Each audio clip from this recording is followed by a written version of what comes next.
की और प्रधानमंत्री जी की गारंटी के बारे में आपको दो सेकंड रुक के बताऊंगा। पहले मैं अशोक गहलोत जी की गारंटी बता दूं। जब वो पॉलिटिक्स में आए थे उन्होंने कहा था कि मैं सेवा के भाव से पॉलिटिक्स में आया हूं। आपको ध्यान होगा जब बहुत पहले जब राजस्थान में अकाल पड़ा था तो उन्होंने गेहूं की बोरियां भर दी थी।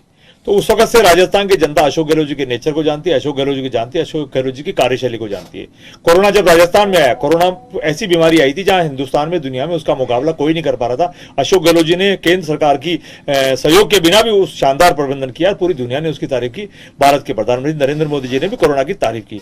भारतीय जनता पार्टी ने सरकार गिराने का प्रयास किया, उसमें भी अशोक गहलोत जी ने अपना कुशल नेतृत्व बताया। होटल में रहे, होटल में रहने के बावजूद भी राजस्थान की जनता को वो सेवा करने से बाज नहीं आए, पीछे नहीं हटे। अब रही बात महंगाई की, महंगाई से उन्होंने 5 शानदार बजट दिए। जब केंद्र सरकार का आम बजट आया तो अशोक गहलोत जी देखते रहे कि आम बजट आएगा, राजस्थान की जनता को कहीं ना कहीं राहत मिलेगा। उन्होंने तय किया, उन्होंने पिंक कलर का टेंट खरीदा और पिंक कलर के टेंट खरीद राजस्थान के सब ठाणियों में, सब शहरों में लगा दिए और उन पिंक कलर के टेंटों के माध्यम से 10 बड़ी गारंटियां दी, 10 गारंटी लाभ देकर के राजस्थान की जनता को लुभाया। और योगेंद्र जी अंतिम छोर पर बैठे व्यक्ति ने जोर जोर से नारे लगाए। जनता वहां टेंट में से लाभ लेने के बाद चौथी बार गहलोत सरकार, रिवाज बदलेंगे, राज बदलेंगे, ये नारे कांग्रेस पार्टी ने नहीं लगाए, ये राजस्थान की जनता ने लगाए। भारतीय जनता पार्टी को पिंक कलर के नाम से डर लगता है, आज भी इनकी नींद खुल जाती है। अब ये बात है, अब चुनाव और नजदीक आ गए तो अशोक गहलोत जी ने एक और गारंटी दी कि विजन 2023 के चुनाव में 2030 का विजन दिया। 23 में करते करते 30 की चिंता उन्होंने करी। हम कर रहे हैं विजन पॉलिटिक्स। जहां तक भारतीय जनता पार्टी के सवाल है, भारत के प्रधानमंत्री जी, 2 लोगों की भारतीय जनता पार्टी 9 साल पहले ये आए थे। 9 साल में कितनी गारंटियां दी मैं आपको बताना चाहता हूं। काला दिन वापस आएगा, सारा काला दिन वापस आ गया, पूरा हिंदुस्तान जानता है। अच्छे दिन लौटेंगे, अच्छे दिन भी हिंदुस्तानियों के लौट गए, ये आपको पता है। 15 लाख रुपए सबके अकाउंट में आएंगे, 15 लाख रुपए भी सबके अकाउंट में आ गए।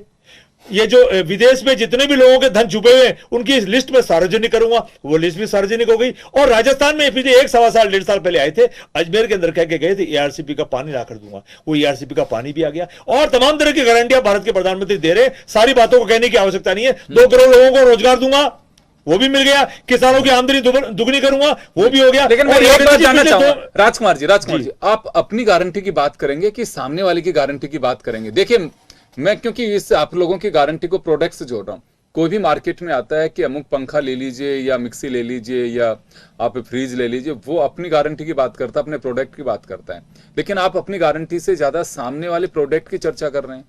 योगेंद्र जी, मैंने हमारी गारंटियां सारी बताई। और मैं आज आपको एक सबसे बड़ी बात जन टीवी के चैनल पे कह रहा हूं, राजस्थान में आप सर्वे करा लीजिए कि मोदी जी की गारंटी स्ट्रांग है, अशोक गहलोत जी की गारंटी स्ट्रांग है। वो 23 तारीख जन नहीं, वो 23 मैं कह रहा हूं कि सर्वे में यकीन नहीं करते हैं। मैं कह रहा हूं 23 तारीख को, 25 तारीख को, 23 तारीख की डेट आप करेगा 25 को। 25 तारीख को भारतीय जनता पार्टी बिना दूल्हे की बारात है। 23 तारीख को बड़ा सावा था तो निर्वाचन आयोग ने भी कैंसिल कर दिया कि भाई इनके बाद दूल्हा ही नहीं है, तो अपने दोस्तों कैंसिल करो, सबको शादियों में जाने दो, 25 को तय करेंगे। तो 25 तारीख को पता चलेगा। 3 दिसंबर को चुनाव आएंगे। मैं आपके चैनल में फिर कह रहा हूं, राजस्थान की जनता अगर किसी को लाड कर रही है, राजस्थान की जनता अगर किसी को प्यार कर रही है, दुलार कर रही है, तो राजस्थान के लोकप्रिय मुख्यमंत्री, जन जन के नेता, महबूब नेता अशोक गहलोत जी हैं। कि उनकी गारंटी की कर रही है, गारंटी की पूरी है, वो जानती है। अकाल पड़ा था, गेहूं की बोरियां भरती थी, कोरोना आया, उन्होंने जो कहा है वो करके दिखाया है। उन्होंने कहा मांगते मांगते थक जाओगे, देता देता नहीं थको। कितने जिले बना दिए, बरसों से जिलों की मांग थी, कांग्रेस भी आई, बीजेपी भी आई, जिले देते ही गए, सारे के सारे बोर्ड बना दिए। थम नहीं रहा, हो सकता है कि अगर आगे भी बन सकता है। निर्वाचन आयोग अगर छूट दे दे तो हम अभी भी गारंटी देने को तैयार है। और योगेंद्र जी, मैं फिर कह रहा हूं, जो गारंटियां किसी कारण से रह गई है, जो राजस्थान की सेवा करने से कोई चीजें रह गई है, 2023 में रिपीट होंगे। 3 दिसंबर के बाद सरकार बनाएंगे। भारतीय जनता पार्टी को भी आमंत्रित करेंगे, एल्बर्ट हॉल के सामने बड़ा समारोह करके भारतीय जनता पार्टी को आमंत्रित करके फिर नई गारंटियां देंगे। क्या बात है, तो वेन्यू भी